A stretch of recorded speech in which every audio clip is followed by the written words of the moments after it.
मला अतिशय आनंद आहे की आज दोन्ही अतिशय अर्थपूर्ण मिनिंगफुल अशा प्रकारचे एमओयू आपण केले आहेत। आणि मागच्या काळात आपण जलसंधारणाकरता जे जन आंदोलन उभं केलं ते आपल्यासारख्या लोकांमुळेच उभे राहिले आणि सस्टेनही होत आहे।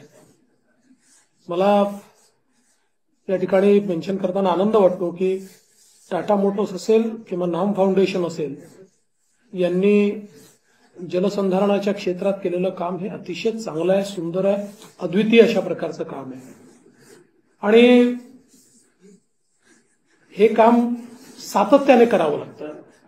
शेवटी जलसंधारणाचं जे काम आहे एकदा केलं आणि सोडून दिलं असं चालत नाही, तर त्याकडे थोडं सातत्य ठेवावं लागतं। पण एकदा काम झालं की कमी एफर्टमध्ये आपण जास्त पाणी अडवू शकतो, जास्त वॉटर टेबल चांगला ठेवू शकतो आणि एक मोठं ट्रान्सफॉर्मेशन हे आपल्याला पाहायला मिळतं। विशेषतः आता पालघर जिल्ह्यामध्ये आपण पाहतो आहोत की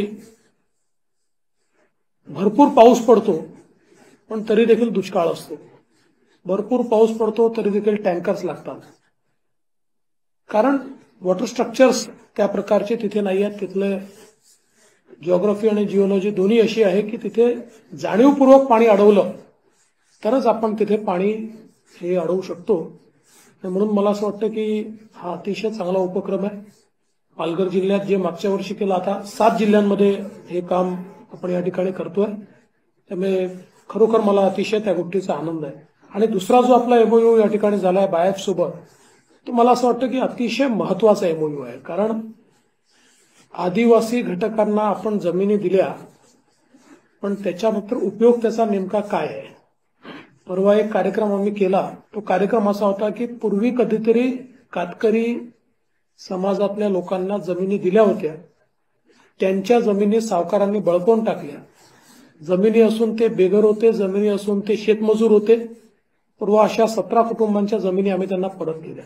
आता अशा कुटुंबांना जर आपण त्यांच्या जमिनी शेती योग्य करून त्याच्यामध्ये नीट त्यांच्याकडनं शेतीचे प्रयोग करून घेतले, आणि मला या गोष्टीचा आनंद आहे की बायफने इतके चांगले शेतीतले प्रयोग केलेले आहेत की ज्याचा मला असं वाटतं ज्याला सस्टेनेबिलिटी आपण म्हणतो ते आपल्याला शेतीमध्ये त्या माध्यमातून निश्चितपणे पाहायला मिळते। आणि म्हणून हा देखील एमओयू अतिशय महत्वाचा आहे असं माझं मत आहे।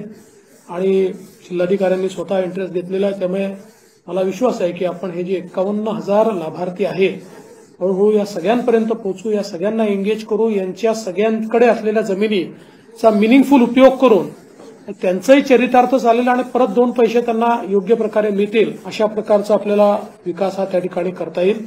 म्हणून मी खरं म्हणजे आज हा जो आपला जलसंधारण विभाग आहे, मंत्री आहेत, सचिव आहेत, दोघांचंही अतिशय मनापासून अभिनंदन करतो।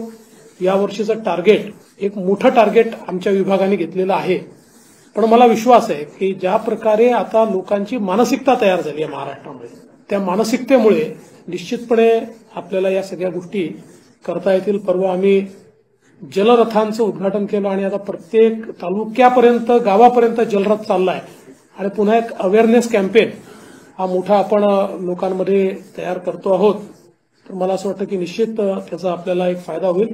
मी आपल्या सगळ्यांचं अभिनंदन करतो, जिल्हाधिकारी आणि त्यांची टीम असेल, जलसंधारण विभाग आणि त्यांची टीम असेल, आमच्या ऑफिसमध्ये तुम्ही उल्लेख केला, कारण जे प्रियाने खरंच मागच्या काळामध्ये सातत्याने जलसंधारणाच्या संदर्भात वेगवेगळे निर्णय झाले पाहिजेत किंवा त्या संदर्भात त्याचं इम्प्लिमेंटेशन झालं पाहिजे, त्याच्यात काही अडचणी असतील तर पुन्हा निर्णय बदलवून घ्यायचे, असं एक सातत्यपूर्ण काम झालंय। त्याच्यामुळे एक चांगली एंगेजमेंट या ठिकाणी तयार झाली आहे। त्यामुळे मला असं वाटतं की तसं मी कधी माझ्या ऑफिसचं अभिनंदन करत नाही, पण आमचे सचिव परदेशी साहेब आणि प्रिया यांचे मी अभिनंदन या ठिकाणी करतो आणि आपल्या सगळ्यांचे मनापासून आभार मानतो। भरपूर काम आपल्याला करायचं आहे आणि आता टाटाचं पुढच्या वर्षीचं टार्गेट 1000च्या वरच आहे, त्याची तयारी टाटाने करावी अशी विनंती करतो आणि माझं बोलणं संपवतो। धन्यवाद।